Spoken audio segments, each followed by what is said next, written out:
Dari hasil keterangan driver ataupun supir taksi online yang sudah dimintai keterangan bahwa yang bersangkutan baru bekerja itu semenjak tanggal 25 April 2026. Jadi baru beberapa hari setelah kejadian dan melakukan pelatihan selama 1 hari. Jadi terkait tentang bagaimana mengendarai, cara menghidupkan kendaraan tersebut. Ini baru pengenalan dasar, itu dilakukan 1 hari. Nah, bagaimana menyalakan, mematikan mobil, serta cara lampu sen, parkir, dan lain-lain.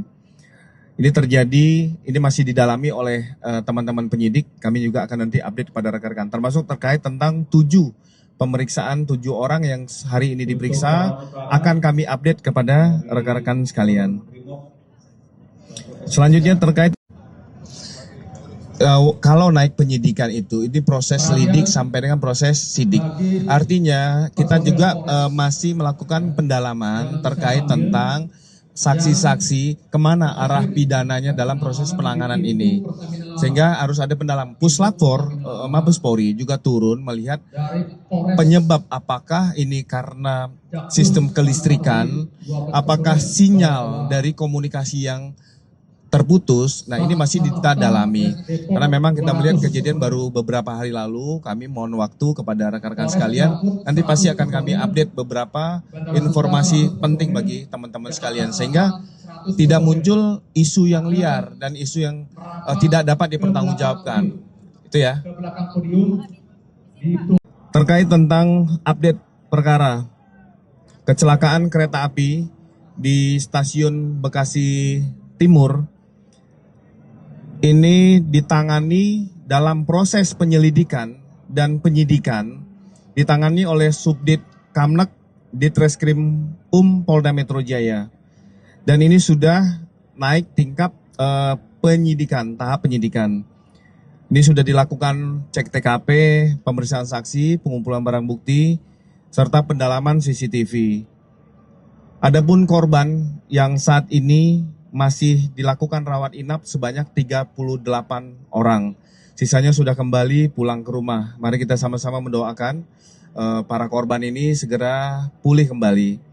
Adapun penanganan yang sudah dilakukan, mengambil keterangan dari supir taksi online dengan inisial RRP, serta menjadikan taksi tersebut sebagai barang bukti. Penyidik telah memeriksa 24 orang dan 7 orang saat ini sedang dilakukan permintaan keterangan yang ada di KCI Manggarai. Ulangi. Pusdal Opska 1 di wilayah Manggarai. Ini ada 7 orang yang dimintai keterangan. Yang pertama adalah Kapusdal, yang kedua PPKA, ketiga petugas sinyal, yang keempat masinis KRL komuter, kelima masinis Argo Bromo Anggrek, yang keenam asisten masinis Argo Bromo Anggrek, dan yang ketujuh pengendali. Ini proses permintaan keterangan masih berlangsung, kita tunggu bersama-sama dan kami yakini Polda Metro Jaya tetap akan menangani secara prosedural, profesional, dan akuntabel. Kami akan menyampaikan update kepada rekan-rekan sekalian. Ini kalau misalkan dari Jawa Barat sendiri, Pemprovnya akankah menindak ormas-ormas yang menolak aja. Label itu kan ya seluruh jajaran Polres Bekasi, Kota Bekasi segera ambil tindakan hari ini. Ini permintaan saya sebagai Gubernur Jabar, tidak boleh lagi ada ormas, ada premanisme yang menguasai aset-aset umum untuk kepentingan dirinya. Dan saya pikir tingkat polsek aja bisa menyelesaikan itu. Ada toko di tengah trotoar. Ya itu. Sebelah sana. Sampahnya masih banyak. Itu tadi saya udah harus bersihin. Saya udah tegur, saya sopir saya gebok. Yang tukang bersih-bersihnya kalau nggak bersih. Udah, siap.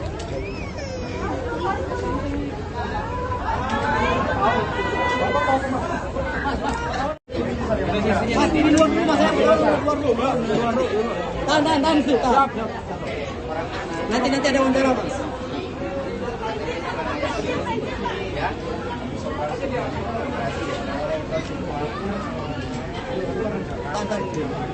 Wartawan di luar dulu. Wartawan juga.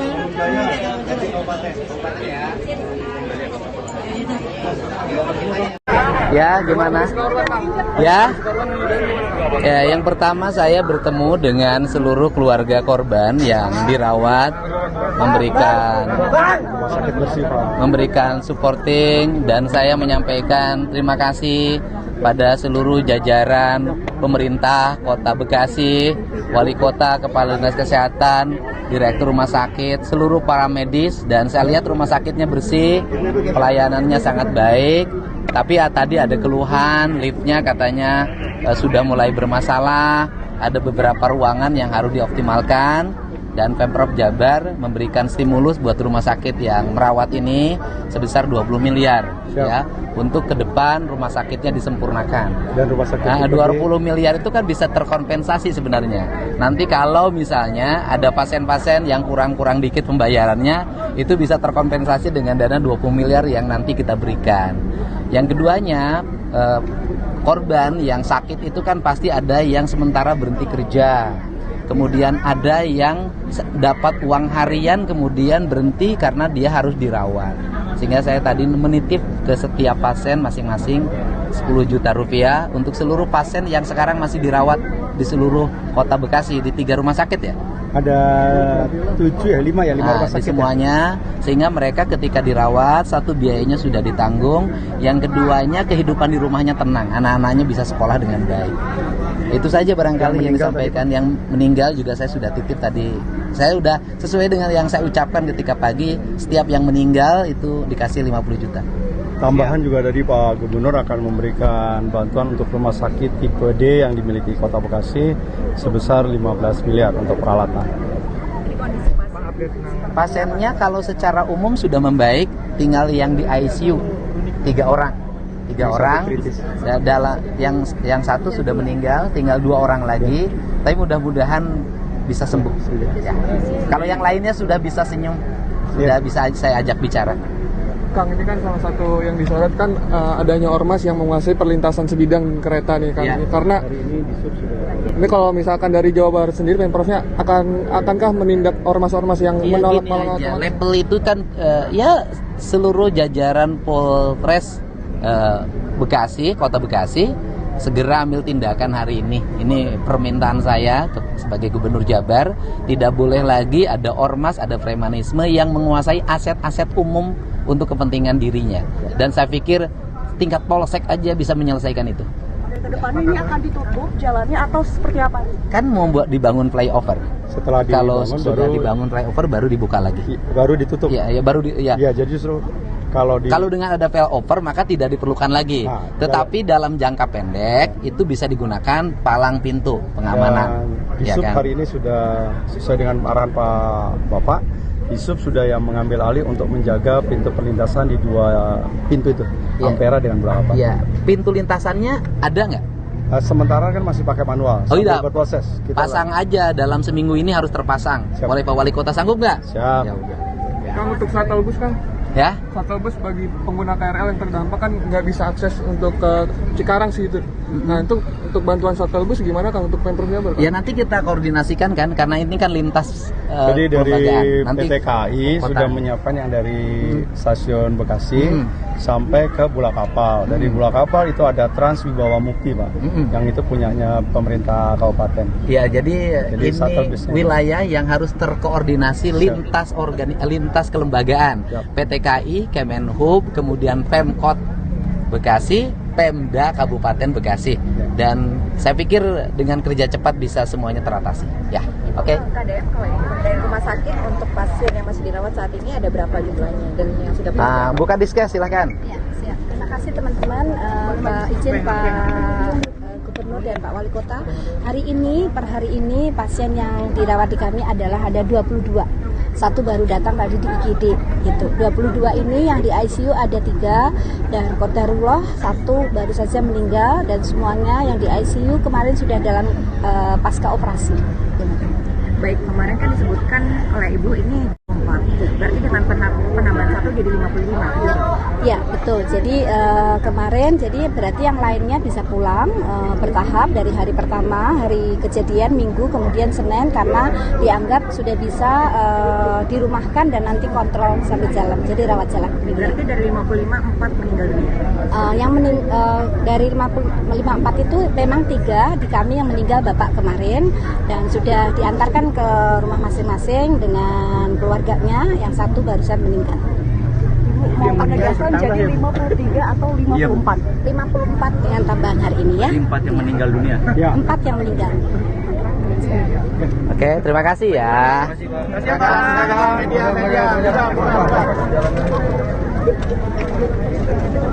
Jadi korban meninggal tambah 1 ya Kak? Tambah 1. Ini 54 ya. Iran dikabarkan menawarkan pembukaan kembali Selat Hormuz sambil menunda negosiasi nuklir ke tahap selanjutnya. Pihak Gedung Putih menyatakan Presiden Donald Trump sedang mendiskusikan kembali tawaran tersebut.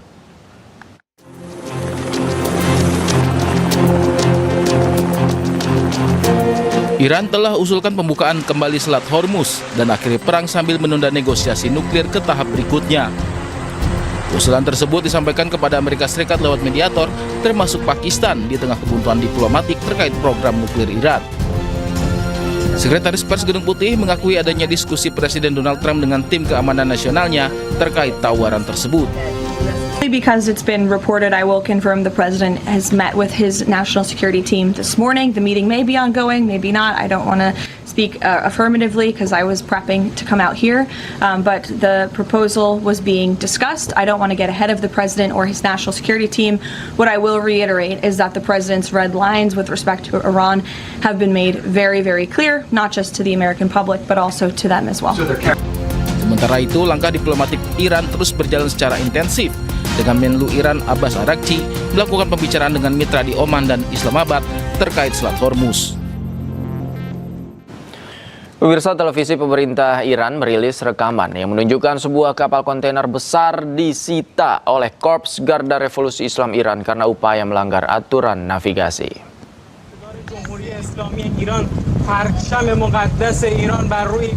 Rekaman video memperlihatkan kapal-kapal bermuatan kontainer yang beroperasi di bawah naungan Mediterranean Shipping Company terdampar di laut.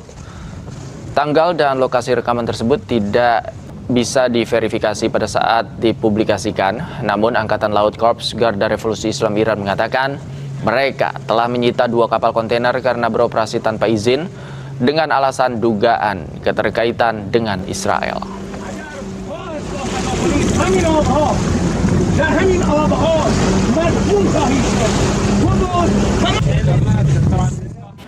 Pemirsa, juru bicara Kementerian Pertahanan Iran, Jenderal Reza Tlaibnik, menyebut stok rudal Iran masih dalam jumlah maksimal. Sebagian besar rudal tidak digunakan dalam perang dengan Amerika Serikat.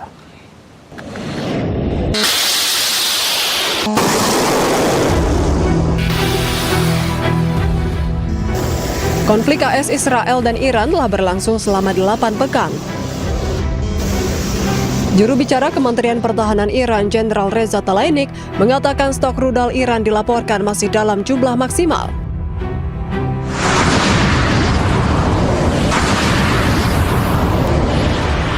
Ia juga mengatakan sebagian besar kemampuan rudal Iran tidak digunakan dalam perang dengan AS.